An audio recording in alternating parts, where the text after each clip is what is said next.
bem-vindos ao podcast do Instituto Ludwig von Mises Brasil. Meu nome é Bruno Garchagen. Hoje eu converso com Ana Maria Camargo, diretora do Instituto Liberdade e Justiça.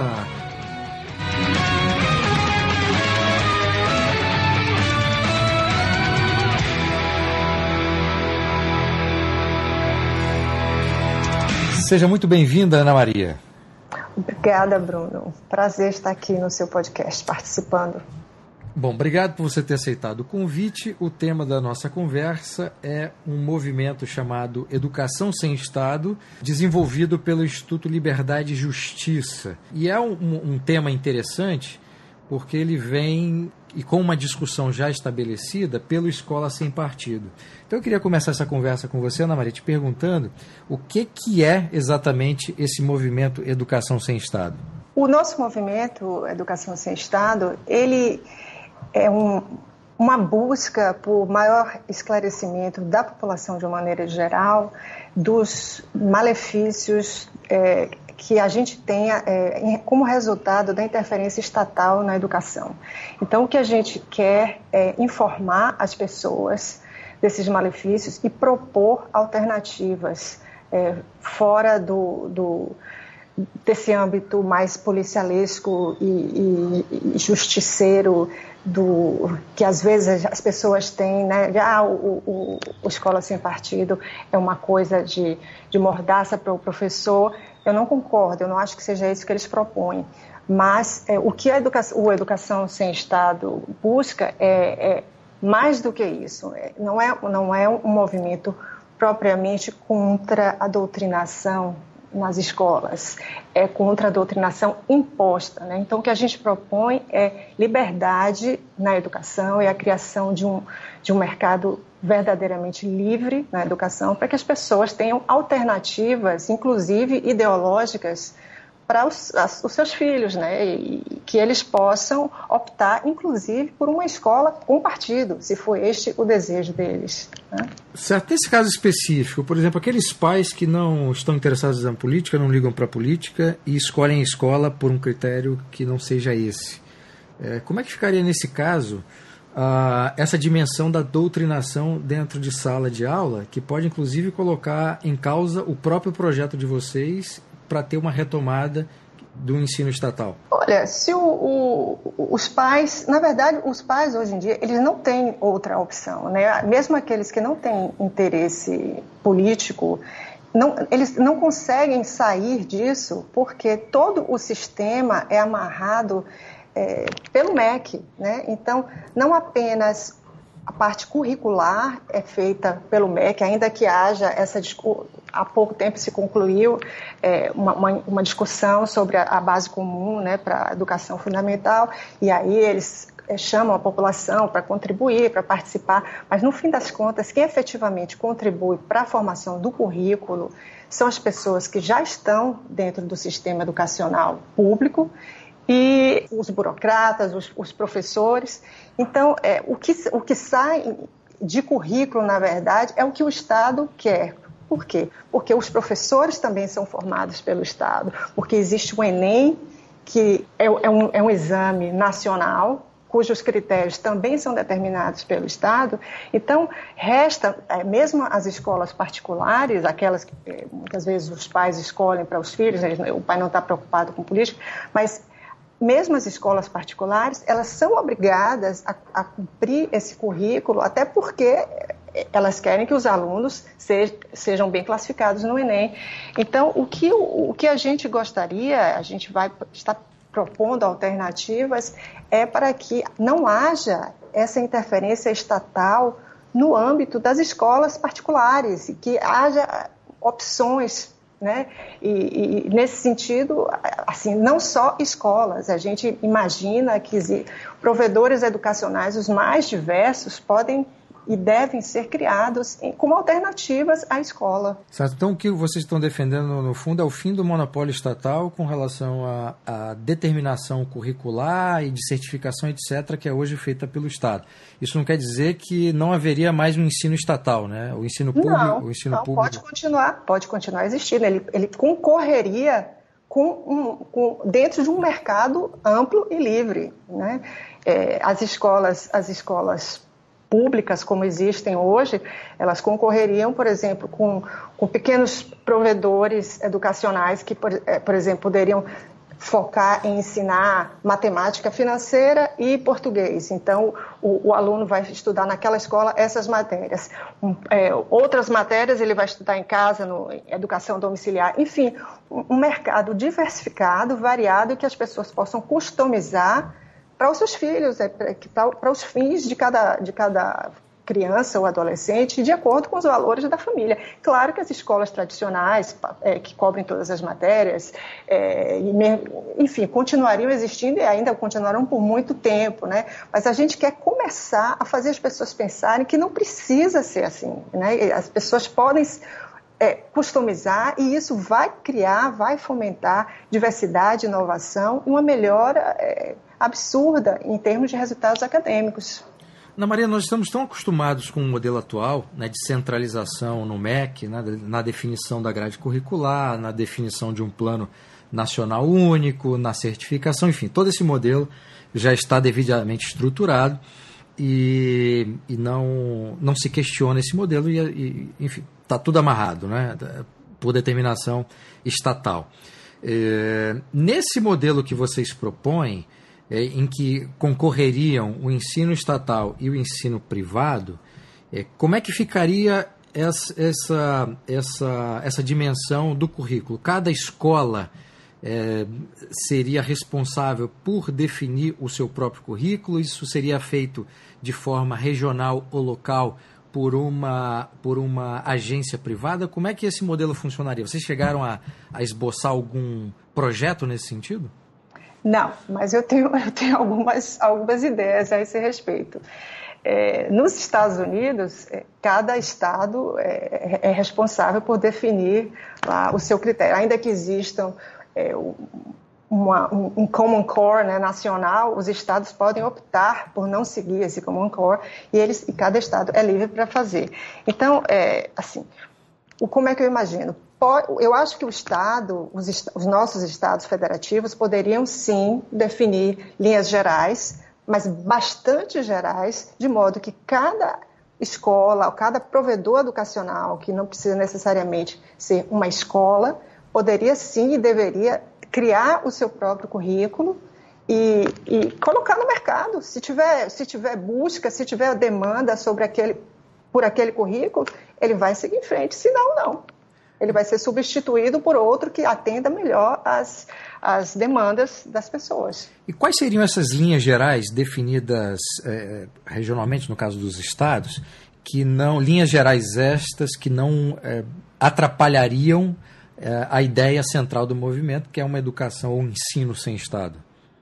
Eu penso, Bruno, basicamente matemática e língua portuguesa, né? Basicamente isso, e com testes assim providos, o Estado, no caso, com letra maiúscula, poderia prover opções de exames nacionais ao fim de alguns períodos, ou sei lá, no final, por exemplo, do que hoje se entende como educação fundamental, o Estado poderia propor um exame, mas esse exame também teria concorrentes privados, então agências acreditadoras privadas poderiam criar exames que testariam essas linhas básicas de linguagem e de matemática, basicamente. Não tenho estudos específicos sobre isso, não, mas em linha geral é o que eu imagino. Então, uma escola poderia cobrir, ao final de, por exemplo, quando o aluno chegasse aos 14 anos, ele poderia optar por se submeter a um exame e ver como é que ele estava dentro dessas linhas gerais, para ver se ele está bem, até para informar aos pais, né, para os pais saberem se está funcionando ou não está funcionando.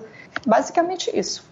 Agora, ter essa participação do Estado, mesmo que seja mínima, não abre uma possibilidade arriscada de, no futuro, mudando o governo, né, disso voltar, quer dizer, o Estado voltar a interferir mais no ensino? Não seria mais razoável pensar que, sem essa participação, inclusive nessas linhas gerais, a ideia do ensino sem Estado estaria mais garantida? Ou você não vê isso com preocupação? Sem dúvida. Não, me preocupa sim.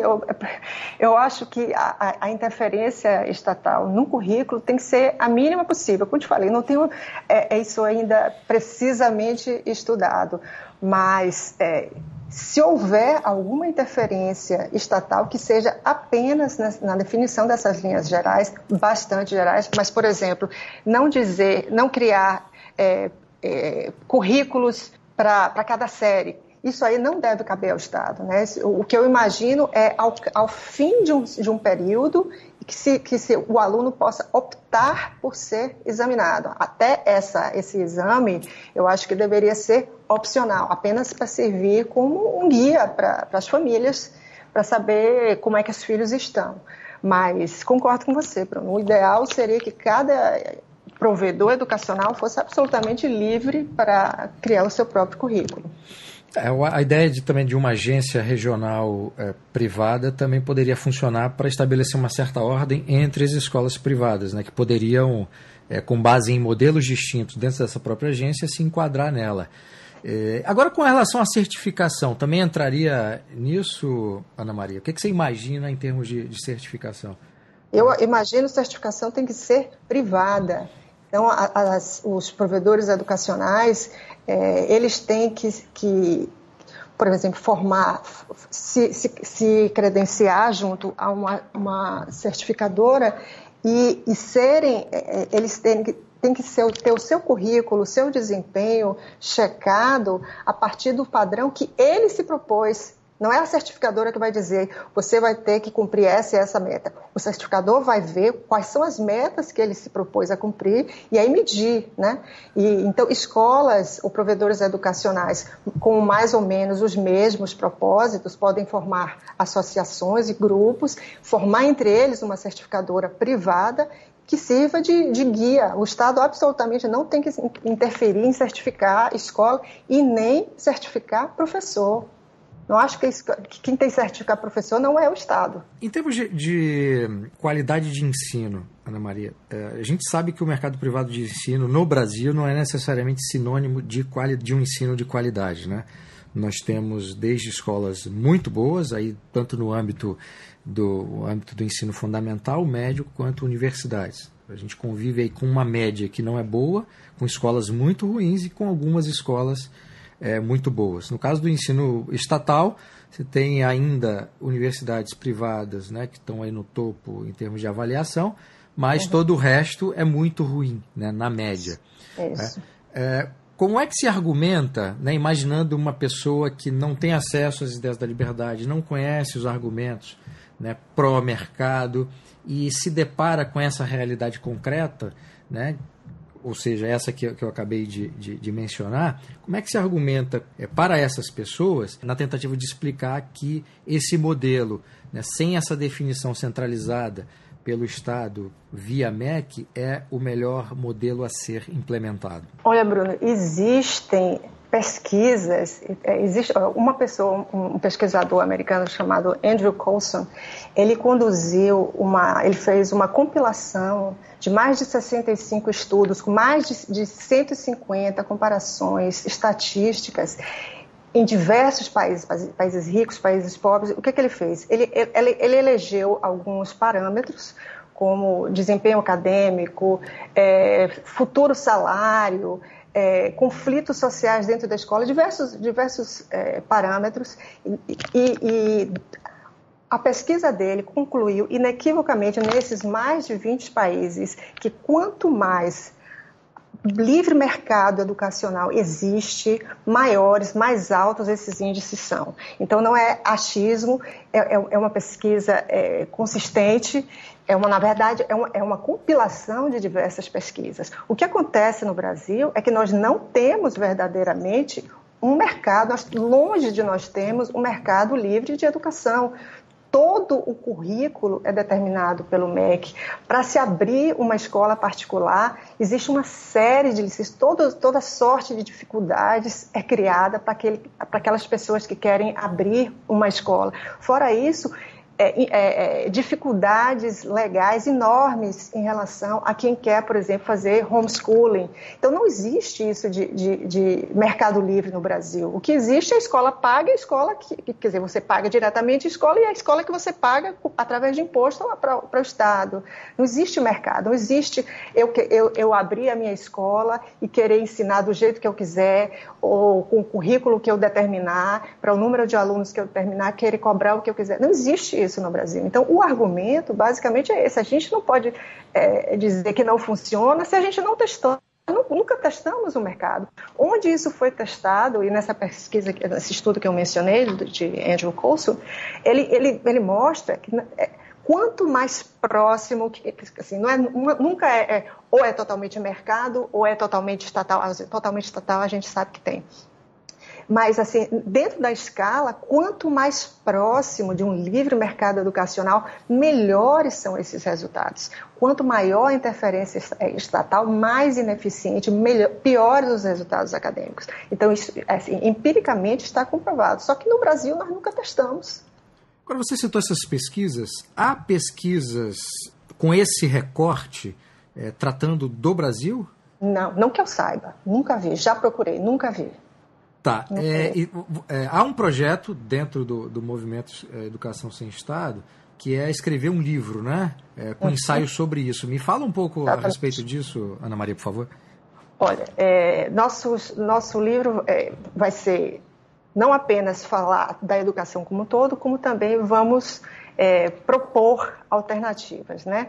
Então, temos um capítulo sobre propostas inovadoras para o ensino superior, que é o responsável é o Daniel Duque. Temos um capítulo sobre alternativas de financiamento, quem está fazendo é o Adolfo Saxida. Um capítulo sobre homeschooling, do Alexandre Moreira com o Luan Esperandil. Temos um capítulo do nosso diretor de Educação e Pesquisa, Adriano Paranaíba. Ele vai falar sobre inovação e educação e como o estímulo ao empreendedorismo pode gerar soluções dentro da educação. O nosso presidente lá do ILJ, Giuliano Mioto, com o Tiago Miranda, vai escrever sobre limitações legais. E Paty Silva, com a Aline Borges, vão fazer um capítulo sobre formação de docentes.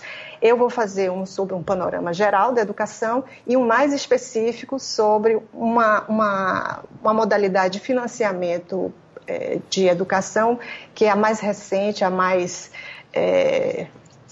eu acho que a mais inovadora que surgiu nos Estados Unidos, que se chama Educational Savings Accounts. E esse livro vai trazer propostas concretas. Como eu te falei, a gente vai falar de propostas muitas vezes baseadas em ideias, ou certamente baseadas em ideias do que se faz fora. Até onde eu sei, não existe pesquisa local no Brasil. E nós pretendemos, a partir daí, a partir dessas soluções, atrair pessoas interessadas em experimentar com este mercado, né? E a nossa esperança é essa, informar e atrair pessoas que desejem implementar essas sugestões como políticas públicas. Você citou esse modelo inovador de financiamento. Você poderia explicar brevemente do que se trata, Ana Maria? Posso.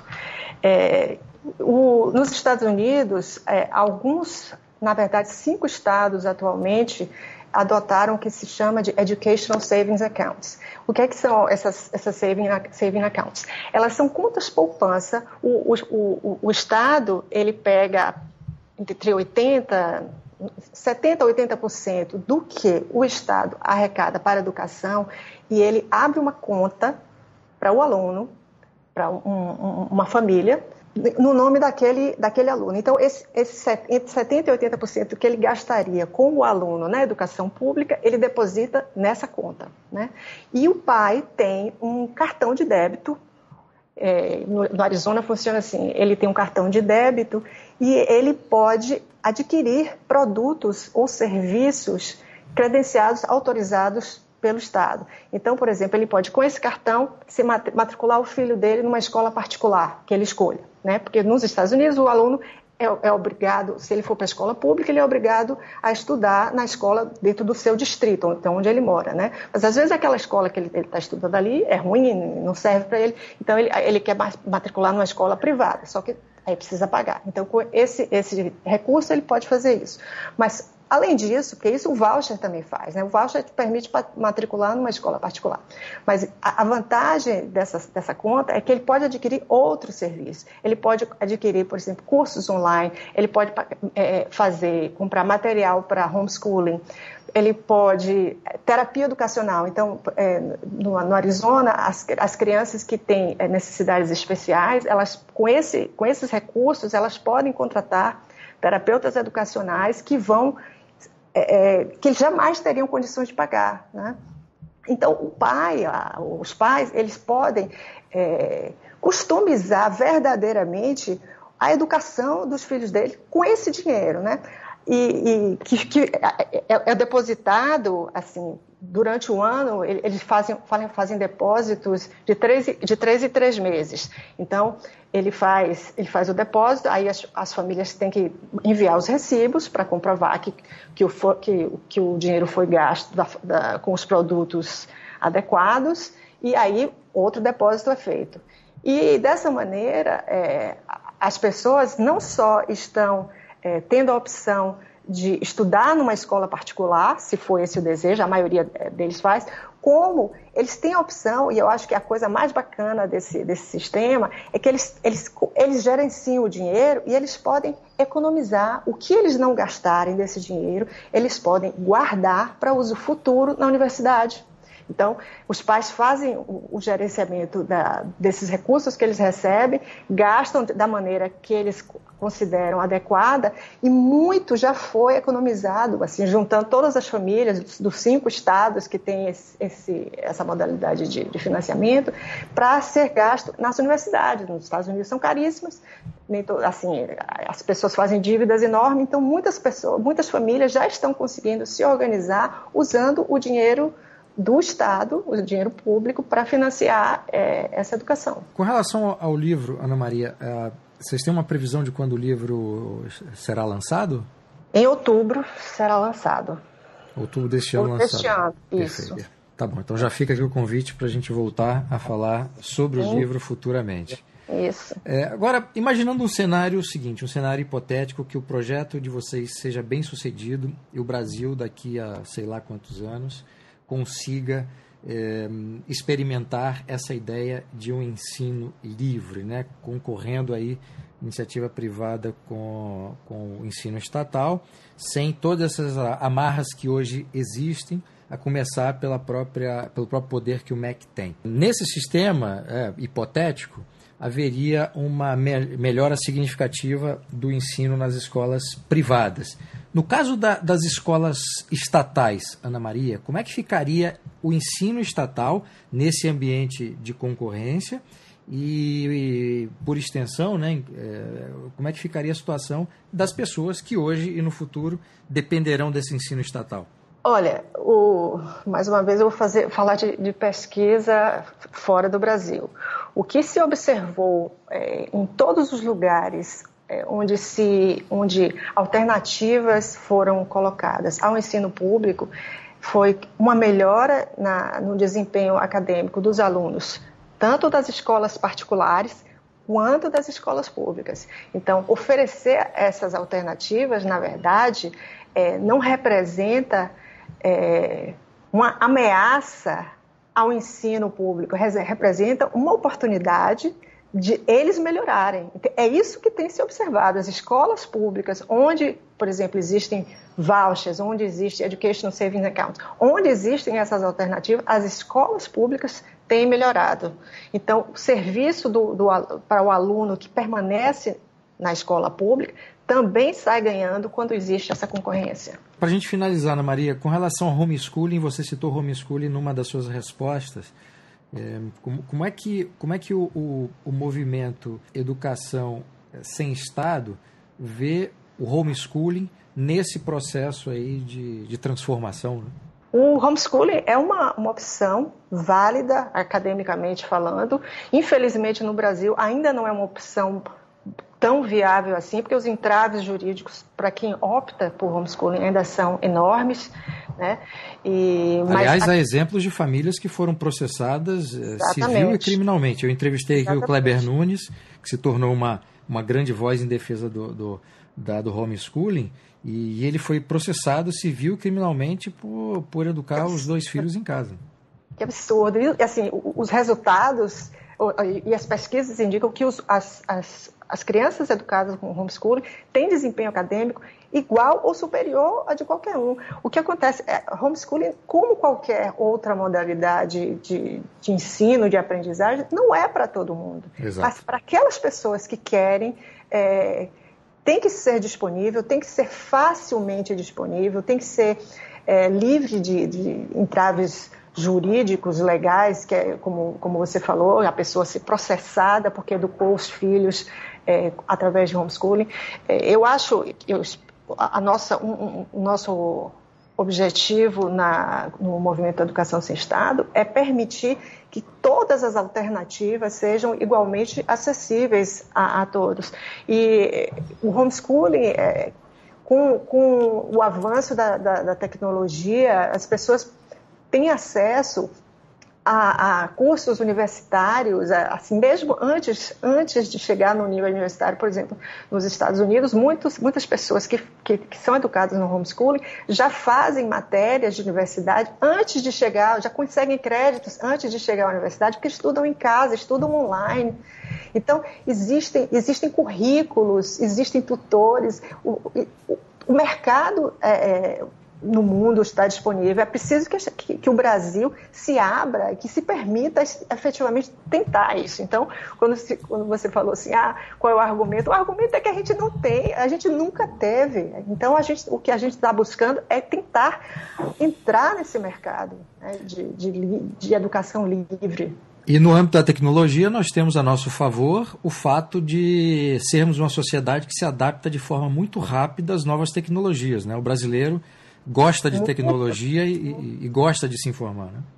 Muito. E uma coisa que eu acho que seria muito bacana, seria muito bom para professores. Os professores poderiam criar os seus próprios currículos, empreender na área de educação, né? Então, quem acha, o professor vai sair perdendo numa situação dessa, ao contrário, tem um professor, eu acho que ele é sul-coreano, não vou saber o nome dele, que ele tem, sei lá, mais de 1 milhão de alunos no mundo todo. As pessoas buscam ele, porque ele é uma pessoa, ele é capaz de dar aulas como poucas pessoas, ele cria um currículo, ele atrai os alunos.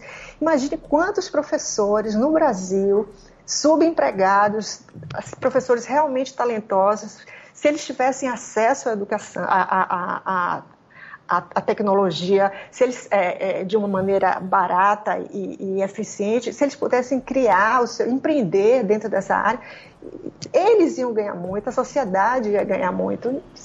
Eu só vejo gente ganhando. Eu acho que só quem saía perdendo nessa história toda, assim, o lado que se sente sempre ameaçado são os sindicatos dos professores e os burocratas do Estado. Esses vão, de fato, se sentir ameaçados. E vão perder com essa mudança, né? Sim, certamente. Certamente. Muito bem. Ana Maria, muitíssimo obrigado pela entrevista. Eu que agradeço, que vocês consigam ser bem-sucedidos, e já fica o convite aí para falarmos futuramente quando o livro estiver lançado. Obrigado. Muito obrigada. Obrigado.